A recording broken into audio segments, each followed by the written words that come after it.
नमस्कार, जय हिंद, जय भारत। भारतीय अवाम ताकत दल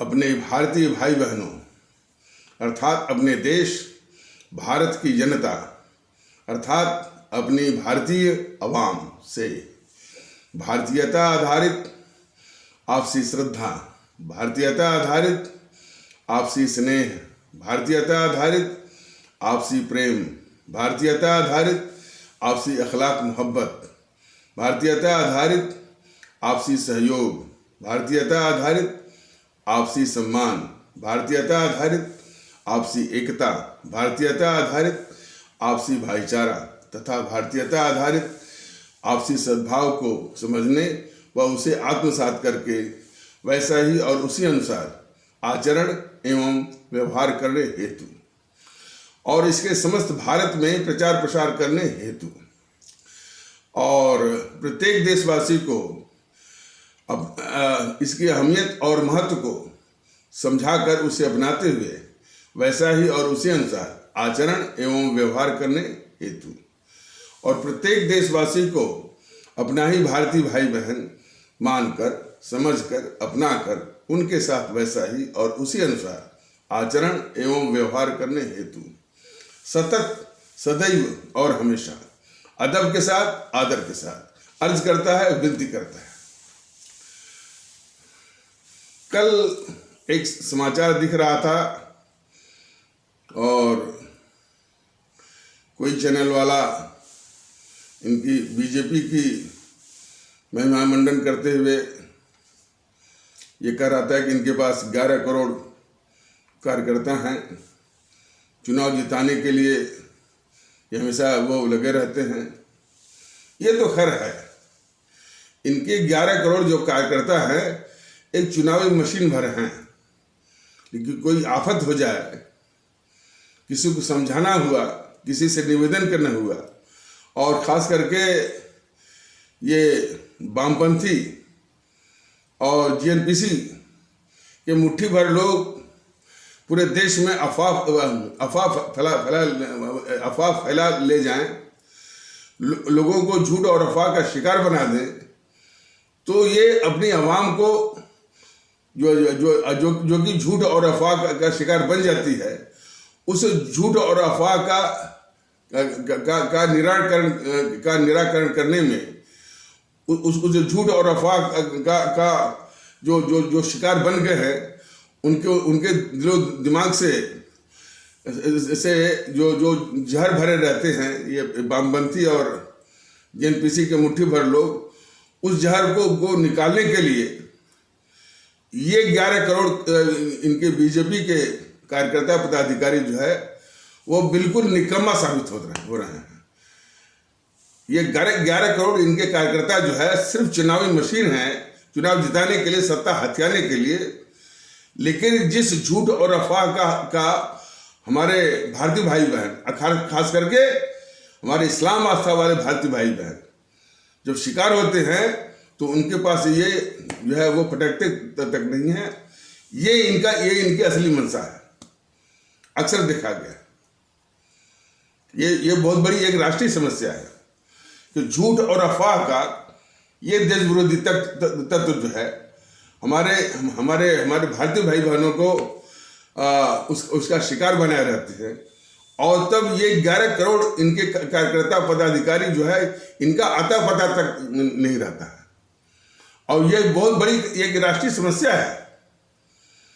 इस बीजेपी को शर्म नहीं आती है कि ये जो झूठ और अफवाह का शिकार जो बनाए हैं वो कहते हैं कि मेदू झूठा है, मोदी झूठा है, मोदी फेंकू है, उसने सब बेच दिया, रेल बेच दिया, हवाई जहाज बेच दिया, सब कुछ बेच दिया। ये तो एक परमानेंट झूठ जो है, ये जो है मैंने जो ये जेएनपीसी वाले हैं और वामदल के लोग भी हैं और भी जो पार्टियां हैं, समाजवादी पार्टी, बहुजन समाज पार्टी और टीएमसी और इत्यादि लोग, तो ये बीजेपी तो किस काम है इस राष्ट्र के लिए, लेकिन उसके कार्यकर्ता भी पता नहीं निकम्मे हैं या उनकी मंशा या उनकी मंशा भी नहीं है कि यदि ये झूठ और अफवाह का शिकार बनाते हैं तो होने दीजिए। सीए के मामले में पूरा देश ने देखा होगा कि किस तरह से ये वामपंथी और जीएनपीसी वाले और भी जो देश विरोधी ताकतें हैं हमारे इस्लाम आस्था वाले भारतीय भाई बहनों को झूठ और अफवाह का शिकार बनाए थे कि या इनकी नागरिकता ही चली जाएगी और ये डिटेंशन कैंप में रखे जाएंगे, और वो यहाँ तक जब अंतिम अस्त्र के रूप में हमारे इस्लाम आस्था वाले भारतीय भाई बहनों की माताओं और बहनों को इन्होंने अपना एक हथियार बनाया और उनके मासूम दिलो दिमाग में उसी झूठ और अफवाह का जहर भरा और उन्हीं के कंधों पर अपने निस्वार्थ क्या था कि देश में जो है अस्थिरता फैले, देश में अस्थिरता फैले, ये देश की ये इनका निस्वार्थ है वामपंथियों का और जीएनपीसी वालों का। तो दिल्ली में जो है सबसे मार्मिक जो है ट्रैफिक का जो रास्ता है वो शाहीन बाग होके जाता है। वहीं पर इन देश विरोधी ताकतों ने हमारे इस्लाम आस्था वाले भारतीय भाई बहनों की माताओं और बहनों को अपने झूठ और अफवाह का जहर उनके मासूम दिलो दिमाग में भर करके बिठा दिया। इनके 11 करोड़ कार्यकर्ता का अता पता नहीं था। इतना एक राष्ट्रीय समस्या आ गई थी, इनके 11 करोड़ कार्यकर्ताओं का पदाधिकारियों का अता पता नहीं था। ये 11 करोड़ इनके कार्यकर्ता पदाधिकारी जब चुनाव आता है तभी ये दिखते हैं। यह देश के लिए तो है ही नहीं, देश की समस्याओं के लिए और देश की समस्याओं के लिए भी नहीं है। तो ये तो रहा बीजेपी और जो है और उसके कार्यकर्ताओं की उपयोगिता। और कुछ जगहों पर इनके पूरा मंत्रिमंडल लग जाता है और इनके 11 करोड़ जो है वो कार्यकर्ता भी लग जाते हैं, तब भी जो है ये बहुत बुरी तरह पिट जाते हैं।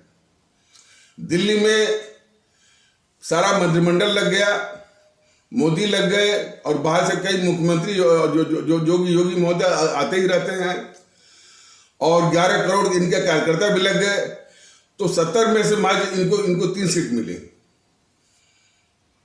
पश्चिम बंगाल में भी पिट गए और पंजाब में तो पिटे ही थे, राजस्थान में भी पिट गए और मध्य प्रदेश में नेक टू नेक रहा और छत्तीसगढ़ में जो है वो सरकारी वो गंवा बैठे। झारखंड में भी वही हुआ। तो इनके 12 करोड़ कार्यकर्ता जो है किसी काम के नहीं है, देश के लिए तो खैर है ही नहीं। ये सब उसी चुनावी मशीन के हिस्से हैं। तो वो कह रहा था कि 11 करोड़ कार्यकर्ता और किसको जितवाने के लिए, जो समाज में ये फैलाता हो कि 80-20 एक डिवीजन, एक विभाजन कि 80 हिंदू और 20 जो है हमारे इस्लाम, यानी 80 जो है हिंदू सनातन आस्था वाले भारतीय भाई बहनों का तबका और 20 जो है हमारे इस्लाम आस्था वाले भारतीय भाई बहनों का तबका। जो इस तरह की विभाजन की बात सरेआम बोलता हो, हालांकि ये सारी बातें जो है चुनाव आयोग जो है पूरा मूक दर्शक है, सब बात देख रहा है, लेकिन वही मैंने कहा कि ये यूँ समझ लीजिए कि ये चुनाव आयोग यानी कि किसी बुराई को रोकने के लिए नहीं है। ये शुद्धतः ये जो है वो चुनावी धृतराष्ट्र है, चुनावी धृतराष्ट्र है। तो धृतराष्ट्र थे उसमें महाभारत में, लेकिन फिर भी महाभारत मैंने वो देखते भी रहे और महाभारत हुआ और इतनी मारकाट हुई। तो वही चीज है कि एक पार्टी कह रही है कि 80-20 कह रही है, सीधे सीधे हमारे भारतीय समाज का विभाजन, वो भी संप्रदाय के आधार पर। हमारा देश जो है एक इकाई है, संप्रदाय के आधार पर, भाषा और जाति के आधार पर विभाजन जो है इसको कबूल नहीं है। लेकिन दुर्भाग्य तो यही है कि जो चीज इस देश को कबूल नहीं है उसी को ये सहारा बनाते हैं। और यही नहीं, हर तरह से समाज में जहर बोना। इसके बाद ये अमित शाह महोदय कह रहे हैं अपने जाट कहे जाने वाले भारतीय भाई बहनों के सम्मेलन में कि आप लोग मुगलों से लड़े थे और मैं भी मुगलों से लड़ रहा हूं। देखिए, ये हमारे देश के माननीय गृह मंत्री जी हैं जो कह रहे हैं कि किसी को उकसा रहे हैं कि आप मुगलों से लड़े थे और मैं भी मुगलों से लड़ रहा हूं। यानी इतिहास की जो अपने इतिहास की जो विसंगतियां हैं उन्हीं को ला करके मैंने इस समय अपने भारतीय समाज की समरसता को तबाह करने के लिए ऐसे तत्व जो है हमारे देश के वो गृह मंत्री बने हुए हैं। और कितना बड़ा दुर्भाग्य है इस देश का। और कह रहे हैं कि वो कह रहे हैं अभी भी जो है वो मुगलों से लड़ रहे हैं। हम तो समझ रहे थे कि ये अमित शाह महोदय जो है देश के दुश्मनों से वो लड़ेंगे और देश विरोधी ताकतों से लड़ेंगे। लेकिन अब देखने को आ रहा है कि ये देश विरोधी ताकतों को तो ये पालेंगे। जो देश विरोधी ताकतें हैं जो कि राजनीतिक दलों के वेश में, जो कि जीएनपीसी गांधी नेहरू परिवार चांदा चौकड़ी काकस या कांग्रेस, या जिसे आप सभी लोग भ्रम से या भूल से या गलती से कांग्रेस अभी भी कर रहे हैं, और वामपंथी इसी तरह के, और ये देश की घोर देश विरोधी ताकतें हैं। तो इनको ये पाल रहे हैं और इनको देश विरोधी हरकत करने के लिए, देश विरोधी गतिविधियों को चलाने के लिए ये अमित शाह और इनकी जो सरकार पूरी सुविधा दे रही है देश विरोधी हरकत करने के लिए और देश विरोधी गतिविधि चलाने के लिए। ये अमित शाह जैसे लोग और इनकी सरकार पूरी सुविधा और पूरी जो है सहूलियत इनको प्रदान कर रही है, मुहैया करवा रही है देश विरोधी जो है हरकत वो करने के लिए। तो अब तो स्पष्ट हो गया कि ये देश विरोधी ताकतों से नहीं लड़ रहे हैं, ये मुगलों से लड़ रहे हैं। तो थोड़ा सा ये भी स्पष्ट कर दें कि हमारे इस संवैधानिक राष्ट्र में, जो कि हमारा राष्ट्र जो है संविधान से चलता है और जो कहता है कि सभी लोग इस देश में भारतीय नागरिक है, तो इनमें मुगल कौन है? अमित शाह महोदय बताइए कि हमारे इस जो संवैधानिक इकाई है हमारे राष्ट्र की, और जो संविधान कहता है कि हम सभी भारतीय हैं, तो महोदय जरा स्पष्ट करिए कि हमारे इस देश में मुगल कौन है? ऐसे ऐसे लोग जो है वो गृह मंत्री बन गए हैं। तो खैर, इस समाज में हमेशा विघटन पैदा करके ये वोट बटोरने या वोट छीनने की इनकी हमेशा साजिश रही है। हमारी तो दरख्वास्त है अपने भारतीय आवाम से, और जिस वक्त ये योगी महोदय बोल रहे हैं 80-20, मैं अपने आदरणीय भारतीय भाई बहनों, अपने आदरणीय भारतीय आवाम और आदरणीय मतदातागण भारतीय भाई बहन और आदरणीय मतदातागण, भारतीय आवाम से ये विनम्र दरखास्त करूंगा कि 80-20 बोलने वाले को आप 100%, 100% होकर के, भारतीय जनता ताकत दल की अवधारणा में कोई 80-20 का कोई सवाल ही नहीं है, पक्का 100% है। सभी लोग एक साथ भारतीयता के आधार पर 100% जो है इनको ऐसा जवाब दीजिए कि योगी महोदय और अमित शाह महोदय की इस तरह की आदत ही छूट जाए। अब जरा सा इनके जो मोदी महोदय हैं, संजोग से या दुर्भाग्य से ये प्रधानमंत्री बने हुए हैं। देखिए, जो मैं ये वर्णन कर रहा हूं अमित शाह मोदी महोदय का, जो असली चेहरा दिखाने की कोशिश कर रहा हूं, इसका ये मतलब नहीं है कि ये जो राहुल गांधी है, वामपंथी हैं, इनसे बेटर है। ये इनसे लाख दर्जे मैंने ये सब तो देश के गद्दार हैं, देश के दुश्मन हैं।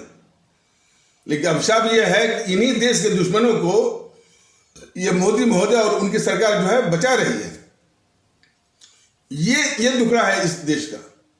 और वो भी और जो बाकी जो चुनाव जीतने का इनका जो हथकंडा है, देश में विभाजन, देश में ध्रुवीकरण। तो अब सवाल है कि हमारे सभी आदरणीय भारतीय भाई बहन जरा गंभीरता से सोचे, क्या ऐसी ताकतों को, क्या ऐसी ताकत जो है एक वोट पाने की पात्रता, एक भी वोट पाने की पात्रता रखते हैं? इसको गंभीरता से आप सोचिए। जिस देश को भारतीय एकता चाहिए, भारतीय भाईचारा चाहिए, समाज की मजबूती चाहिए, संविधान का आदेश है, हमारे अमर शहीद राष्ट्रभक्तों और जो है क्रांतिकारी अमर शहीदों का आदेश है, वहीं पर यह बेहयाई से ये वो एकता के नाम पर हिंदू एकता की बात करेंगे और अलग अलग जातियों का ये सम्मेलन करेंगे। गुर्जर सम्मेलन, निषाद सम्मेलन, ब्राह्मण सम्मेलन, ये इनकी फितरत है। तो इनको अपने भारतीय ये सम्मेलन फिर 80-20 विभाजन, और इसके बाद जो है वो किसी ने जिन्ना कह दिया, किसी ने पाकिस्तान कह दिया। जिन्ना के विषय में बार बार भारतीय अवाम ताकत दल ने अपने आदरणीय भारतीय अवाम को, अपने आदरणीय भारतीय भाई बहनों को, उस देश को बार बार यह स्पष्ट किया है कि इस देश का विभाजन जो है इन्हीं दो गद्दारों, गद्दार मोहनदास करमचंद गांधी और गद्दार जवाहरलाल नेहरू ने करवाया है। आज तक ये बीजेपी वाले, अमित शाह, मोदी महोदय और बीजेपी के सभी आज तक इन दोनों को गद्दार नहीं कहे। तब तो ये परिभाषा ही कहती है कि गद्दारों की रक्षा करने वाला देश का गद्दार, बिल्कुल सीधा ही साफ। और इतना ही नहीं, जो गलती जीएनपीसी ने, जो अपराध या साजिश कर लीजिए कि देश को बंटवाया गद्दार मोहनदास करमचंद गांधी ने और गद्दार जवाहरलाल नेहरू ने, और इल्जाम जो है उनके सिर पर मर दिया, मोहम्मद अली जिन्ना के सिर पर। मोहम्मद अली जिन्ना के सिर पर जो है इल्जाम जो है एक बहुत बड़ी साजिश के तहत वो मर दिया। और इसलिए जो ये चैनल वाले हैं, खास करके जी न्यूज और रिपब्लिक भारत, ये दो आतंकवादियों को ये बोलते हैं जिन्ना की फौज, जिन्ना की सेना। हम इन चैनल वालों को और साथ साथ बीजेपी वालों को और जीएनपीसी वालों को वालों को भारतीय आवाम ताकत दल ये कहना चाहता है, वो जिन्ना की सेना नहीं है, वो गद्दार नेहरू की सेना है। तो बीजेपी वालों आप भी जान लीजिए, ये गद्दार किस्म के जो चैनल हैं, देश के दुश्मन, वो भी जान लें कि जो आतंकवादी हैं जो पाकिस्तान से आते हैं, वो जिन्ना की सेना नहीं है, वो गद्दार नेहरू की सेना है। यह देश के लोग जाने इसको। तो इसलिए कि पाकिस्तान जो है वो गद्दार नेहरू का बच्चा है, उसी का क्रिएशन है। तो इस कदर जो है सब ये समाज में जहर फैला करके जो है हमारी आवाम से वोट छीनना चाहते हैं। तो ये एक बहुत बड़ा प्रश्न है कि क्या यह बीजेपी एक भी वोट पाने की पात्रता है इसकी? जहां तक मेरा सवाल है, और जहां तक भारतीय आवाम ताकत दल का सवाल है, वो तो इस बात से बिल्कुल स्पष्ट है कि यदि हमारे भारतीय भाई बहनों में भारतीयता का वातावरण होता, माहौल होता, आचार विचार होता, आचार व्यवहार होता, और भारतीयता आधारित आपसी भाईचारा, भारतीयता आधारित आपसी अखलाक मोहब्बत, और भारतीयता आधारित एकता और सद्भाव होता, तो इनको वोट देना तो दूध की कौड़ी। ऐसी ताकतों को हमारा ये समाज हमारा ये भारतीय समाज पूरा जो है ऐसी ताकतों को देश के बाहर निकाल देता। दुर्भाग्य है कि जिसको देश के बाहर निकाल देना चाहिए, आज वो वोट मांग रहा है, आज उसको वोट मिल रहा है, और वो राष्ट्रवाद का मुखौटा पहने हुए है। ये भी देख लीजिए, राष्ट्रवाद का मुखौटा पहन करके देश के अंदर देश की खतरनाक देश विरोधी ताकतों को, देश की गद्दार ताकतों को ये जो है हर सुविधाएं दे रहे हैं। देश विरोधी कारनामों को करने के लिए और देश विरोधी गतिविधियां चलाने के लिए। तो जहां पर ये भारतीय जनता पार्टी वाले और उनके चाटुकार मीडिया इस बात की धौंस दिखा रहे थे कि ये 11 करोड़ इनके संगठित और कैडरबद्ध जो है संगठन है, यानी जो कि चुनावी मशीन है, चुनाव जीतने वाली, चुनाव को जिताने के लिए, उसके विरुद्ध हमारे जो है उत्तर प्रदेश के जो है कम से कम 16 जो है उत्तर प्रदेश के 25 करोड़ हमारे भारतीय भाई बहन और 16 करोड़ हमारे आदरणीय मतदातागण भारतीय भाई बहन, मतलब उत्तर प्रदेश के 25 करोड़ भारतीय भाई बहन, इनके जो कि भारतीयता के साथ एक होकर के इनके 11 करोड़ कार्यकर्ताओं को ध्वस्त कर सकते हैं भारतीयता के आधार पर, और दिखा सकते हैं कि ताकत जो है 25 करोड़ में है, 11 करोड़ में नहीं। तो ये वो ताकत का एहसास कराने का ये वक्त आ गया है कि हम खास करके उत्तर प्रदेश के हमारे आदरणीय भारतीय भाई बहन और उत्तर प्रदेश के हमारी आदरणीय भारतीय आवाम ये उनको एहसास करा दे कि हम 25 करोड़ जो है तुम्हारे जो है वो 11 करोड़ पर बहुत भारी है। और ऐसी ताकतें जो कि इन 25 करोड़ में जो वो बिखरने पैदा करती है, जो कि हमारे इन 25 करोड़ भारतीय भाई बहनों में किसी को यानी वो मुगल बोलती हैं, वो 80-20 बोलती हैं, और और एकता, और जिस देश को, जिस भारतीय समाज को भारतीय एकता की सख्त आवश्यकता है, उसको बोलते हैं वो हिंदू एकता। तो ये एहसास कराने का कि ताकत जो है वो 25 करोड़ में है, ताकत जो है वो 11 करोड़ के पदाधिकारियों में नहीं है, ये एहसास कराने का। और ये फैसले की घड़ी आई है। आप जो ईवीएम मशीन पर सिर्फ नोटा नोटा नोटा ही दबाइए।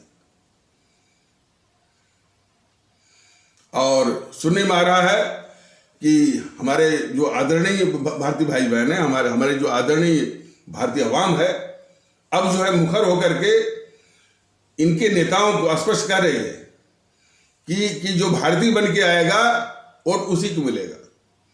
अब उन आदरणीय भारतीय भाई बहनों से मैं और भारतीय अवाम ताकत दल ये निवेदन करना चाहता है कि नोटा का प्रसार, कि अब सभी हमारे 16 करोड़ जो आदरणीय मतदातागण भारतीय भाई बहन है, सभी नोटा का इस्तेमाल करने के लिए ये संदेश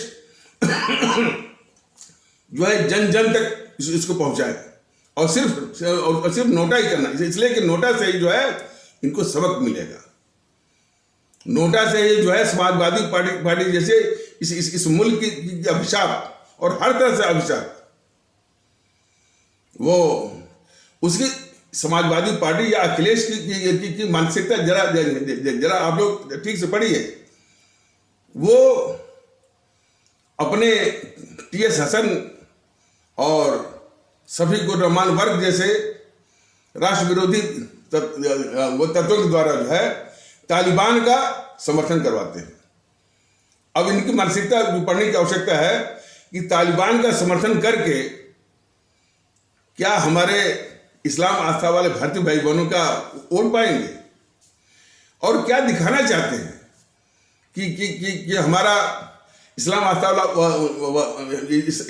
वाला भारतीय भाई बहन जो इस भारत के लिए जो है समर्पित है, इस खूबसूरत मुल्क राष्ट्र भारतवर्ष के लिए समर्पित है, और उसकी भक्ति बस इसी के लिए है। और उसको ये दिखाना चाहते हो अखिलेश महोदय कि वो जो है तालिबान का क्या समर्थक है, तो ये गद्दारी आपकी हो सकती है। इसके लिए हमारे देशभक्त इस्लाम आस्था वाले भारतीय भाई बहनों को बदनाम मत करिए। और इसी प्रकार समाजवादी पार्टी वो जो है आतंकवादियों की हमदर्द होती है, और आतंकवादियों के हमदर्द होने को दिखाने का प्रयास करती रहती है। ठीक उसी तरह से आतंकवादियों के हमदर्द जो है आप हो सकते हैं अखिलेश महोदय, तालिबान के समर्थक आप हो सकते हैं, और पाकिस्तान परस्त आप हो सकते हैं, लेकिन हमारी जो देशभक्त इस्लाम आस्था वाले भारतीय भाई बहन हैं, उनको बदनाम मत करिए। जिनकी देशभक्ति पर पूरे मुल्क को नाज है, और उन्होंने हर मौके पर इसको साबित करके दिखाया है। कुछ सिरफिरे किस्म के तत्व हैं हमारे देश में जो कि उनको परेशान करते रहते हैं, तो इन परेशानियों के बावजूद भी उन्होंने हर मौके पर मुल्क परस्ती दिखाई है। तो ऐसे मुल्क परस्त हमारे इस्लाम आस्था वाले भारतीय भाई बहनों को अखिलेश महोदय, आप जो है अपरोक्ष रूप से या सीधे रूप से आप ये मत वो बदनाम करिए कि हमारा इस्लाम आस्था वाला भारतीय भाई बहन जो है वो आपको तब वोट करेगा जबकि आप जो है वो तालिबान का समर्थन करवाएंगे। हमारा इस्लाम आस्था वाले भारतीय भाई बहन का तबका जो आपको तब वोट करेगा जब आप जो है आतंकवादियों के साथ खड़े होंगे या उसके हमदर्द के रूप में दिखेंगे, या जब आप पाकिस्तान परस्त होंगे।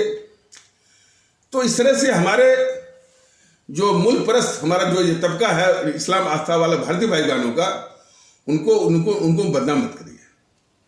तो ये गलती, और इसलिए हमारे सभी उत्तर प्रदेश के सभी जो है 25 करोड़ भारतीय भाई बहन और 16 करोड़ हमारे आदरणीय मतदाता गण भारतीय भाई बहन, इन विभाजनकारी 80-20 करने वाले और इसी में से वो मुगलों को खोजने वाले और असंवैधानिक काम करने वाले, देश में विभाजन करने वाली ताकतों को और हमारे इस्लाम आस्था वाले भारतीय भाई बहनों को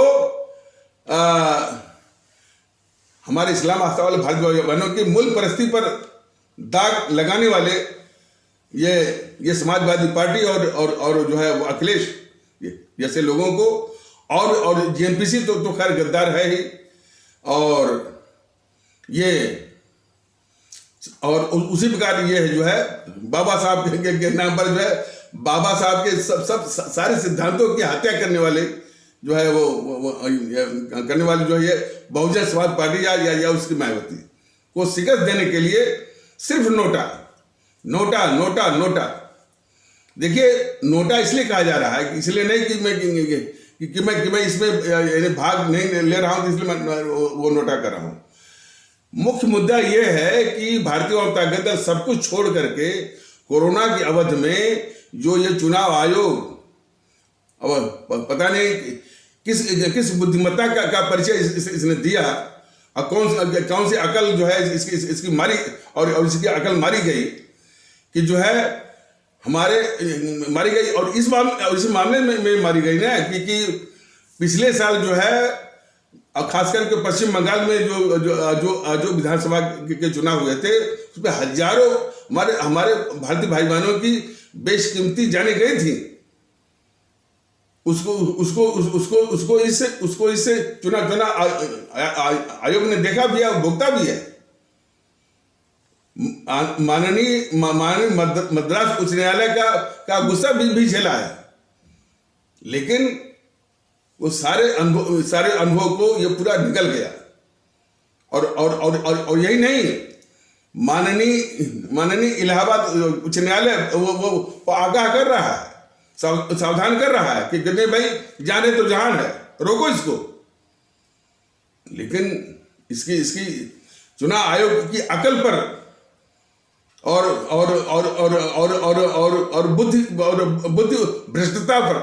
बुद्धि भ्रष्टता पर तरस आता है कि किस अकल से जो है सामने देखते हुए कि कोरोना का जो तीसरा वेरिएंट ओमिक्रॉन के रूप में आ गया है, जान लेगा लोग, और उस जान लेने वाला जो चुनाव जो है थोपा है देश के ऊपर।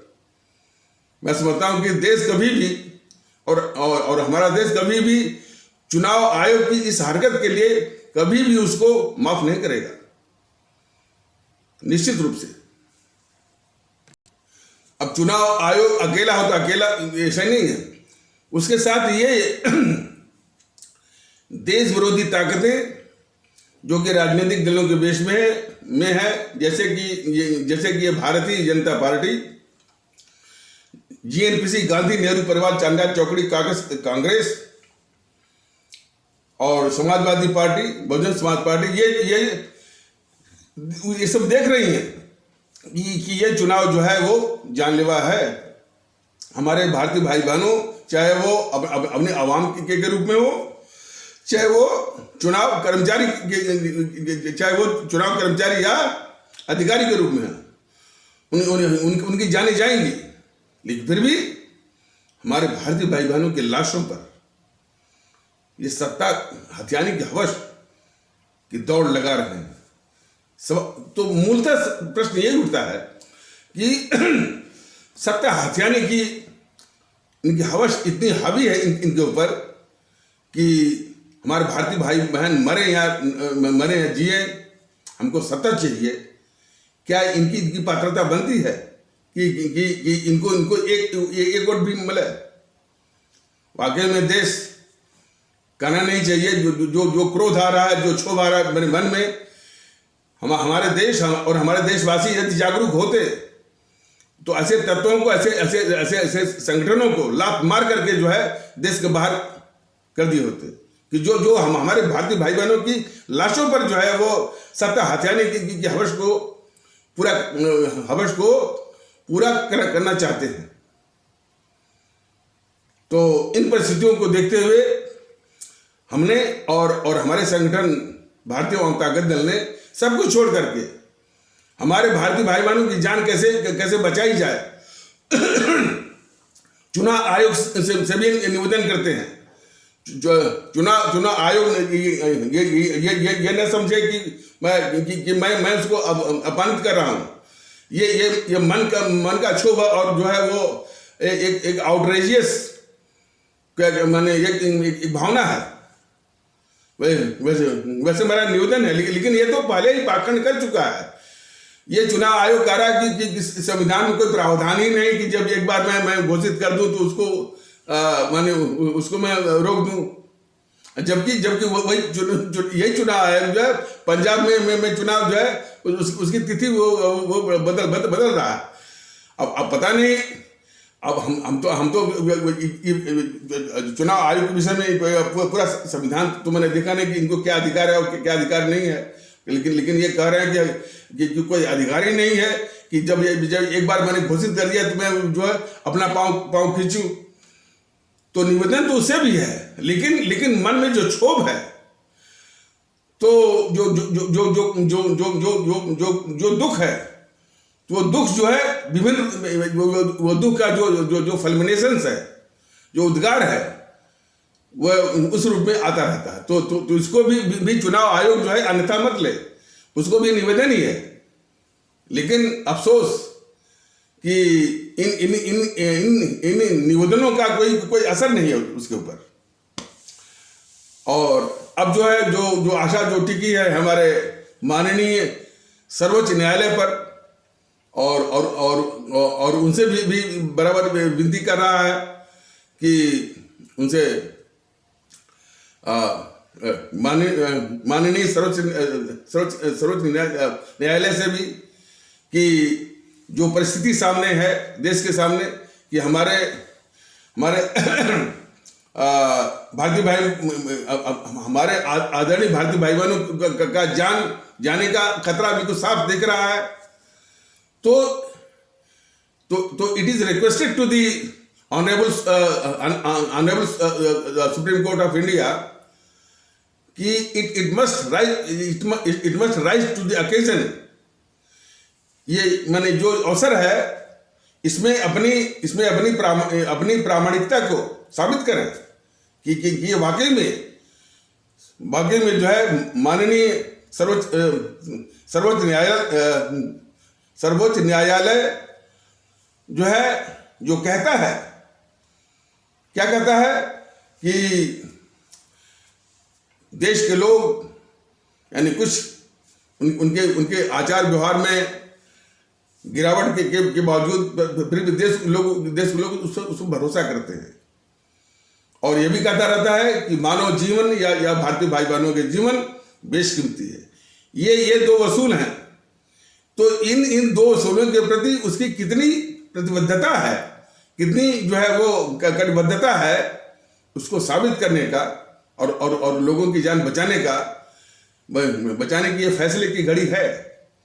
तो माननीय सर्वोच्च न्यायालय महोदय, आप जो है महोदय यानी इस मौके के अनुसार अपनी कटिबद्धता और प्रतिबद्धता की प्रामाणिकता को साबित करके दिखाइए।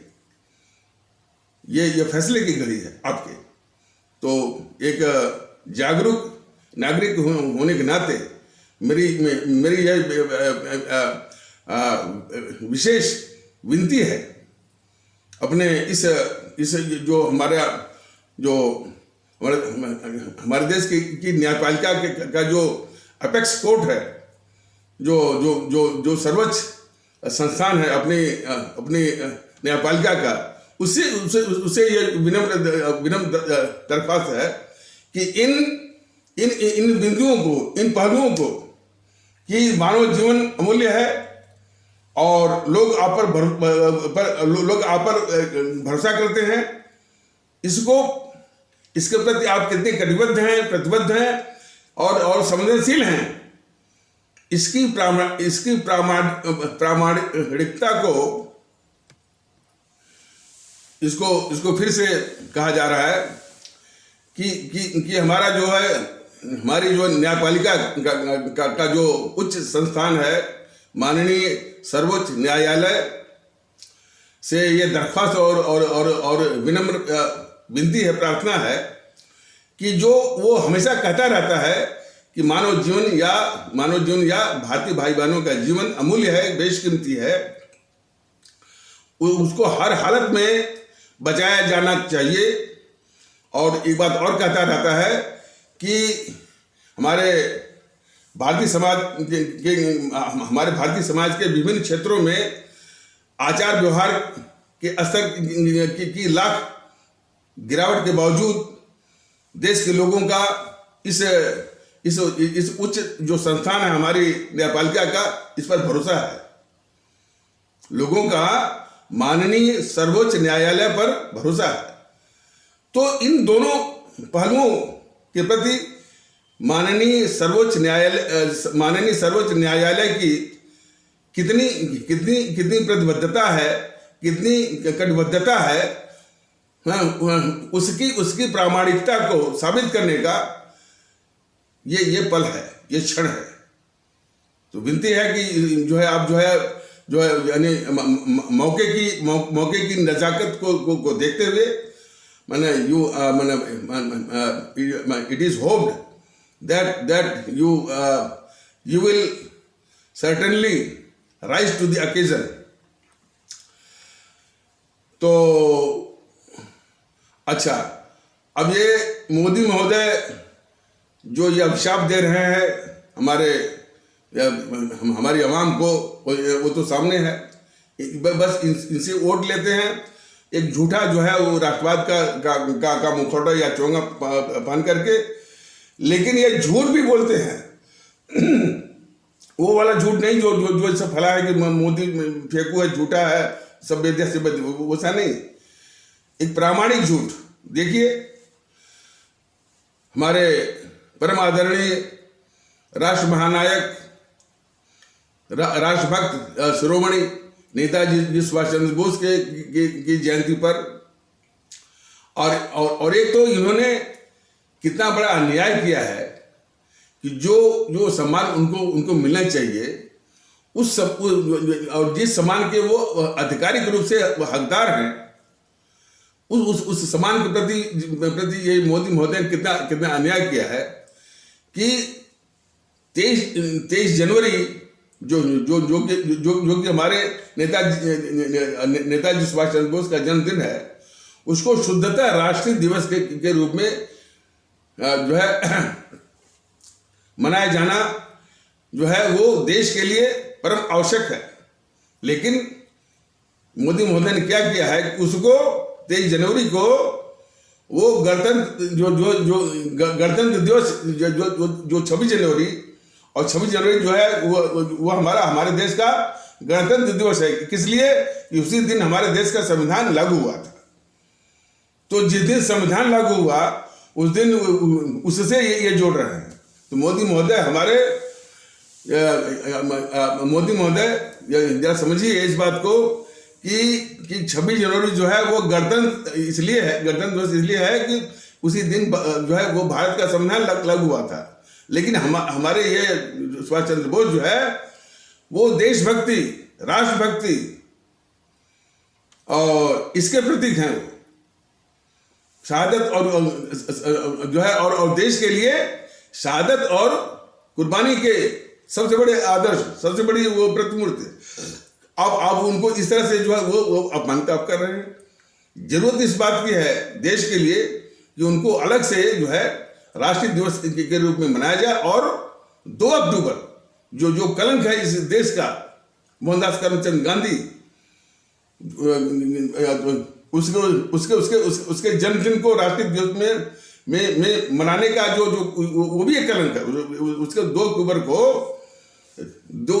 को राष्ट्रीय दिवस के रूप में मनाना भी उसी प्रकार जो है एक राष्ट्रीय कलंक है। उसको खारिज करके सिर्फ और सिर्फ 23 जनवरी को राष्ट्रीय दिवस अब मनाइए। ये आवश्यकता है इस मुल्क को। हमारे जो परम आदरणीय राष्ट्र महानायक, राष्ट्रभक्त शिरोमणि नेताजी सुभाष चंद्र बोस को उनके हकदार सम्मान के अनुसार उनको प्रतिष्ठित करने का। तो हमारे परम आदरणीय राष्ट्रभक्त, हमारे परम आदरणीय राष्ट्र महानायक, राष्ट्रभक्त शिरोमणि नेताजी सुभाष चंद्र बोस जिस सम्मान के वो अधिकारी हैं, जिस सम्मान के वो हकदार हैं, उसके अनुसार जो है 23 जनवरी को ही जो है राष्ट्रीय दिवस के रूप में बिल्कुल अलग से मनाए जाने की आवश्यकता है। उसको गणतंत्र दिवस से जोड़ना उनकी प्रतिष्ठा अनुसार जो है सरासर जो है सरासर उनके सम्मान के साथ घोर नाइंसाफी है। और इतना ही नहीं, ये मोदी महोदय जो है वो क्या झूठ बोलते हैं।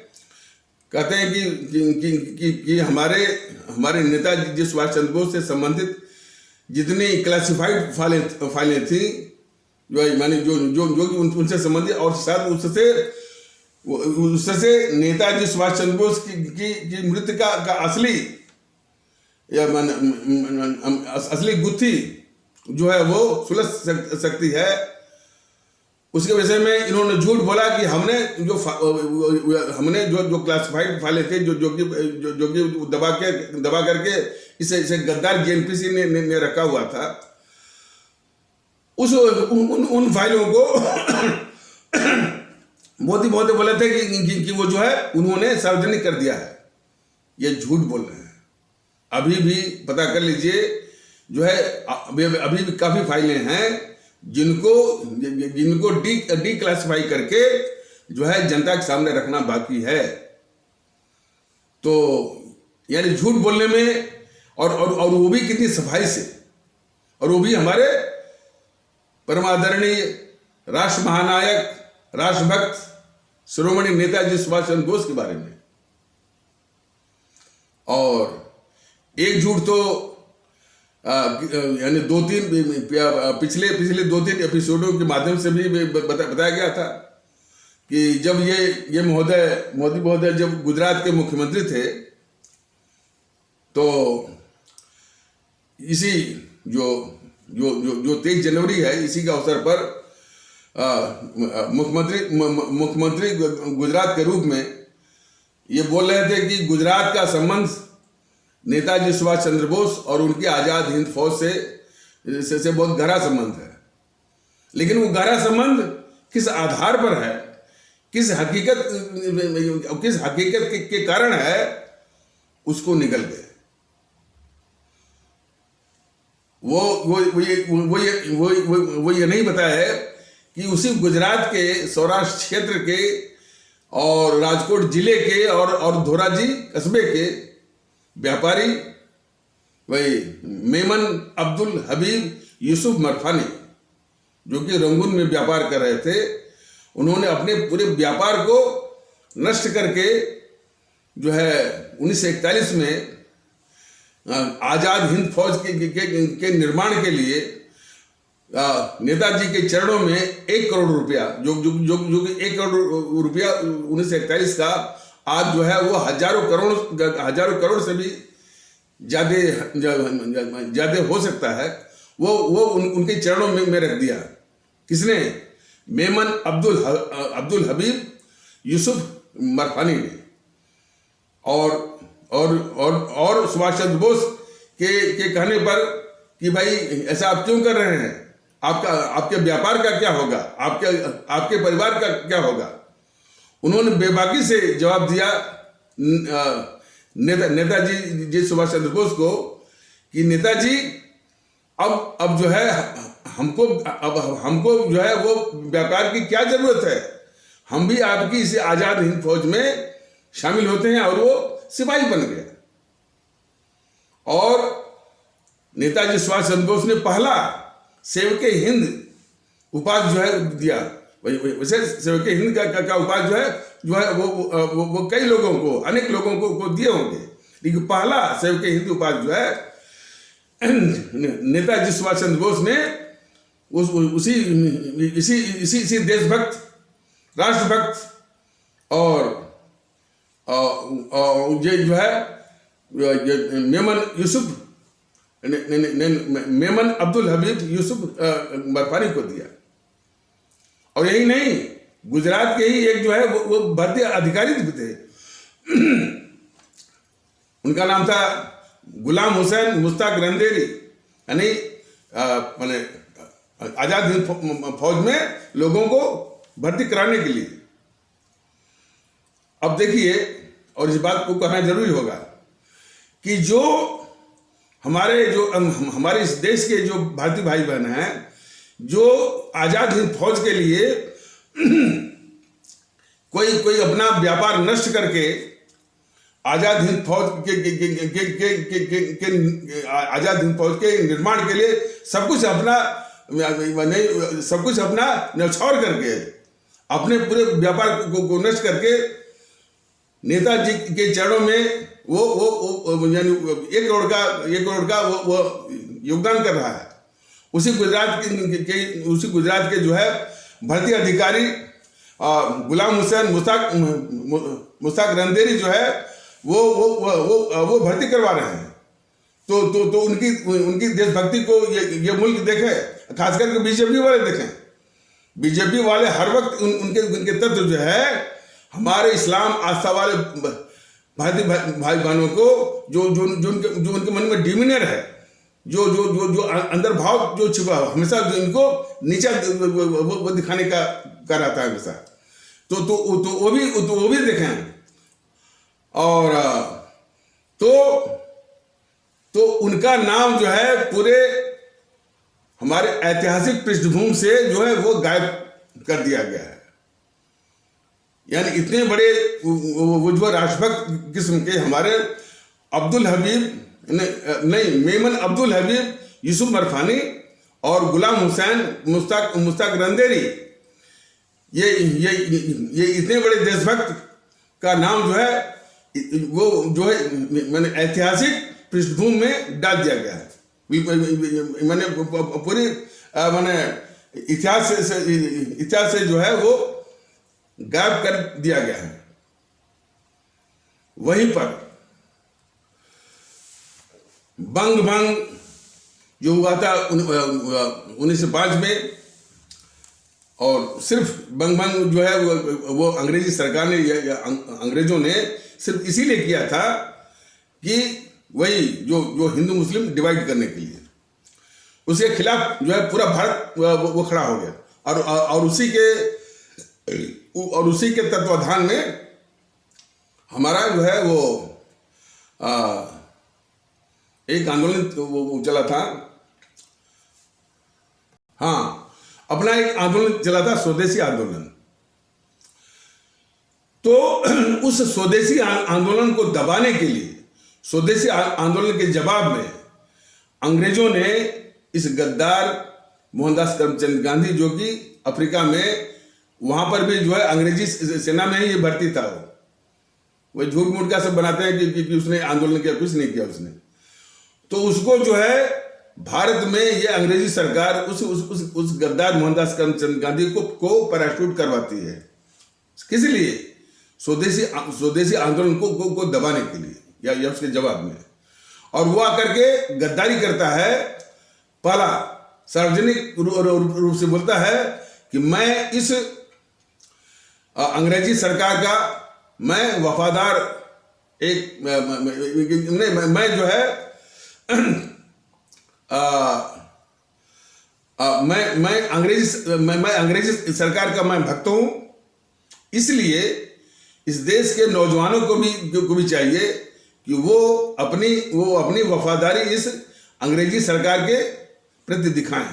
देखिए, जो हमारे दुश्मन अंग्रेजी सरकार थी, जिसके खिलाफ आज़ादी की लड़ाई लड़ते हुए हमारे अमर शहीद और राष्ट्रभक्त क्रांतिकारी लोगों ने अपने प्राण सहित सर्वस्व जो है भारत माता की बलवेदी पर न्यौछावर कर दिया, उसी अंग्रेजों की सहायता करने के लिए ये गद्दार मोहनदास करमचंद गांधी अपने देश के नौजवानों को उस अंग्रेजी सरकार की अंग्रेजों की सहायता के लिए जो है अंग्रेजों की सेना में भर्ती करवाया।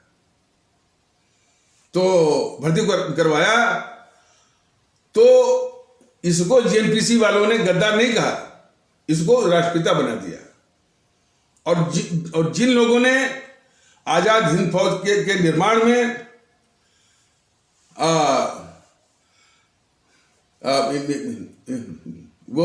में अपने व्यापार को खत्म करके सर्वस्व जो है वो 1 करोड़ रुपया 1 करोड़ रुपया जो है नेताजी के चरणों में रखते हैं। और एक जो है वो भर्ती अधिकारी जो है कि वो भर्ती करवाता है लोगों को आजाद हिंद फौज में। तो इतने बड़े राष्ट्रभक्त को, देशभक्तों को ये जेएनपीसी वाले छिपाते हैं, बीजेपी वाले वो छिपाते हैं। और जो देश के साथ गद्दारी करता है उसको जो है उसको ये सब जो है वो राष्ट्रपिता बनाते हैं। तो ये तो करतूत जेएनपीसी का है, गांधी नेहरू परिवार चंदा चौकड़ी कांग्रेस का है या कांग्रेस का है। ये मोदी महोदय जब वो गुजरात के मुख्यमंत्री थे तो इनके झूठ को जरा देखिए कि ये कह रहे हैं कि गुजरात का बड़ा बहुत गहरा संबंध है नेताजी सुभाष चंद्र बोस और उनके आजाद हिंद फौज से। लेकिन ये जो यानी किंतु ये दोनों देशभक्त जो है वो मेमन अब्दुल हबीब या यूसुफ मरफानी और जो है गुलाम हुसैन मुश्ताक रंदेरी का की देशभक्ति के कारण ही जो है वो गुजरात का संबंध जो है वो नेताजी सुभाष चंद्र बोस और उनके आजाद हिंद फौज से बनता है। तो इस तथ्य को वो निकल जाते हैं मोदी जी। तो और हमको ये शक है, मेरा शक हो सकता है, गलत भी हो सकता है और सही भी हो सकता है कि शायद क्योंकि इन दोनों का नाम या ये दोनों हमारे राष्ट्रभक्त देशभक्त जो है ये दोनों जो है वो इस्लाम आस्था वाले भारतीय भाई बहनों के तबके से आते हैं। इसलिए उनका नाम जो है निकल करके जो है सिर्फ यही बोला मोदी महोदय ने गुजरात के मुख्यमंत्री के रूप में कि गुजरात का संबंध जो है वो नेताजी सुभाष चंद्र बोस और उनके आजाद हिंद फौज से बहुत गहरा संबंध है। लेकिन किस आधार पर है, किस हकीकत के कारण है, सच्चाई क्या है, उस पूरी सच्चाई जो है ये निकल गया। तो कितना झूठ बोलते हैं ये मोदी महोदय। और मोदी महोदय का और भी कारनामे देख लीजिए। जिस सम्मान और जिस प्रतिष्ठा के हकदार हैं हमारे परम आदरणीय राष्ट्र महानायक राष्ट्रभक्त शिरोमणि नेताजी सुभाष चंद्र बोस, उसके लिए ये कर क्या रहे हैं? उनके दिन को राष्ट्रीय दिवस नहीं बल्कि उसको पराक्रम दिवस बना दिया। ठीक है, अब आपकी जो अकल थी आपने बना दिया। और पुरस्कार जो है वो यानी आपदा प्रबंधन के विषय में जो भी वो पुरस्कार दिए जाएंगे वो जो है सुभाष चंद्र बोस के नाम से। अब देश इनसे पूछे कि वो गद्दार मोहनदास करमचंद गांधी के नाम से होगा, गांधी इंटरनेशनल पीस प्राइज होगी। उस गद्दार मोहनदास करमचंद गांधी के नाम पर ये मोदी महोदय जो है अंतर्राष्ट्रीय शांति पुरस्कार, नेहरू का भी जो है वो अंतर्राष्ट्रीय वो जो कुछ पुरस्कार है, गद्दार इंदिरा गांधी के नाम पर अंतर्राष्ट्रीय जो है वो पुरस्कार अब देंगे, लेकिन सुभाष चंद्र बोस के लिए जो है वो कहीं जो है आपदा प्रबंधन के नाम पर जो है वो पुरस्कार देंगे। ये नाइंसाफी भी है। और भारतीय जनता दल तो बिल्कुल स्पष्ट कर कि देश के साथ गद्दारी भी है कि इतने बड़े राष्ट्रभक्त को आप जो है छोटा सा जो है वह आपदा प्रबंधन यानी आपदा प्रबंधन से जोड़ करके उनको जो पुरस्कार दे रहे हैं, और इन गद्दारों को मोहनदास करमचंद गांधी के नाम पर अंतर्राष्ट्रीय शांति पुरस्कार और उसी के बराबर जो है जो गद्दार नेहरू के नाम पर भी है पुरस्कार, अंतर्राष्ट्रीय पुरस्कार, गद्दार इंदिरा गांधी के नाम पर भी है वो अंतर्राष्ट्रीय पुरस्कार। तो इन गद्दारों को अंतर्राष्ट्रीय पुरस्कार देंगे और हमारे इतने बड़े यानी शहादत, कुर्बानी, राष्ट्रभक्ति, देशभक्ति के इतने बड़े आदर्श को जो है एक छोटा सा जो है आपदा प्रबंधन से जोड़ेंगे। ये देखिए इनकी मानसिकता और जो है और इनकी सोच कि हमारे वो नेताजी सुभाष चंद्र बोस के प्रति जो है जो सम्मान मिलना चाहिए, उसके साथ कितनी बड़ी गद्दारी और कितनी बड़ी जो है नाइंसाफी कर रहे हैं मोदी महोदय। और इसको हमारी आवाम जो है बहुत वो गंभीरता से ले इसको, और ये मामूली बात नहीं है। जो अन्याय जो है ये जेएनपीसी वालों ने किया था कि हमारे नेताजी सुभाष चंद्र बोस को नेहरू ने मरवाया और जो उनके महत्व को देश न जाने और उससे परिचय न हो तो उनको जो है पृष्ठभूमि में रखवाया था। ये उससे भी घातक काम कर रहे हैं। उस पर जो है वो तमगा लूटना, दिखावा करना, पाखंड करना, ये सब कर रहे हैं। लेकिन जो सामान उनको मिलना चाहिए, इन गद्दारों के समक्ष जो है माने जो गद्दार जो है माने मोहनदास करमचंद गांधी या जवाहरलाल नेहरू या इंदिरा गांधी के समक्ष जो है इन जो है हमारे परम आदरणीय राष्ट्र महानायक राष्ट्रभक्त श्रोमणी नेताजी सुभाष चंद्र बोस को ये सम्मान देना नहीं चाहते हैं, दिखावा करना चाहते हैं। तो ये धोखापट्टी, ये धोखेबाजी, ये और ये विश्वासघात को हमारे देश के लोग बहुत गंभीरता से इसको देखें। क्या इनको मोदी महोदय को और इनकी बीजेपी जो है एक भी वोट पाने की पात्रता ये रखती है?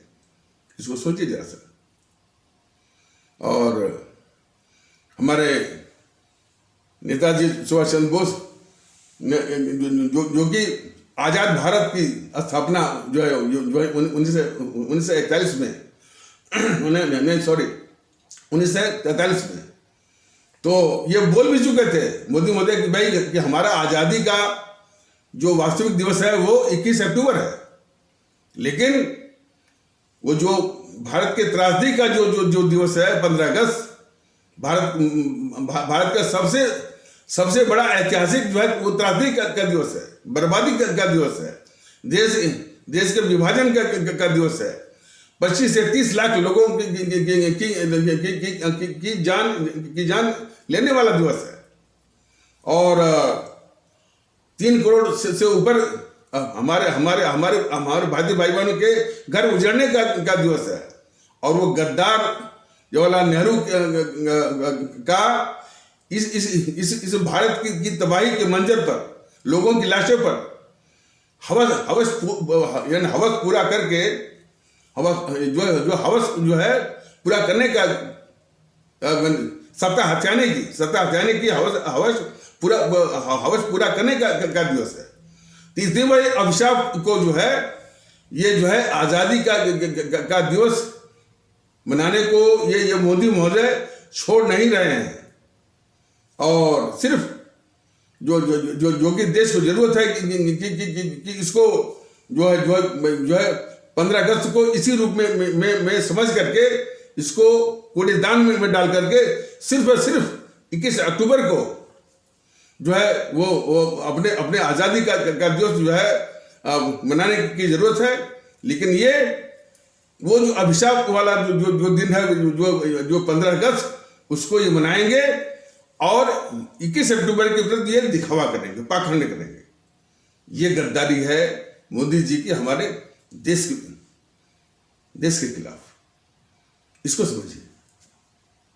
और नाम भी बदलना होगा, तो नाम जो है यहाँ पर हमारे इस्लाम आस्था वाले भारतीय भाई बहनों कि समाज का नाम होगा, मतलब यानी मुसलमान तो कहने में हमको बड़ी तकलीफ होती है। तो इन यानी मुसलमान जो हम कह जाने वाले हमारे भारतीय भाई बहनों के तबके का नाम कहीं दिखेगा, इलाहाबाद दिखेगा, फिरोजशाह कोटला दिखेगा, और भी नाम दिखेगा, उसी को ये बदलना चाहेंगे। अपने देश के गद्दारों का नाम जो है, ये जो है बिल्कुल वो सुरक्षित जो है वो माने रखना चाहते हैं।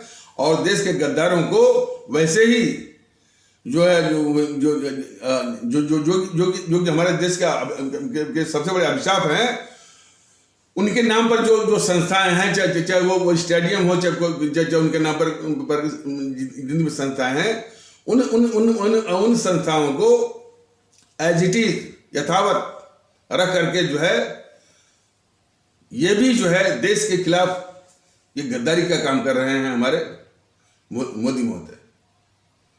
मैंने बताया था ना कि जब वो 3-4 साल पहले अरुण जेटली जो कि केंद्रीय मंत्री थे, उनका देहांत हुआ, तो उनको सम्मान देने के लिए जो है चूंकि वो खेल से भी संबंधित थे,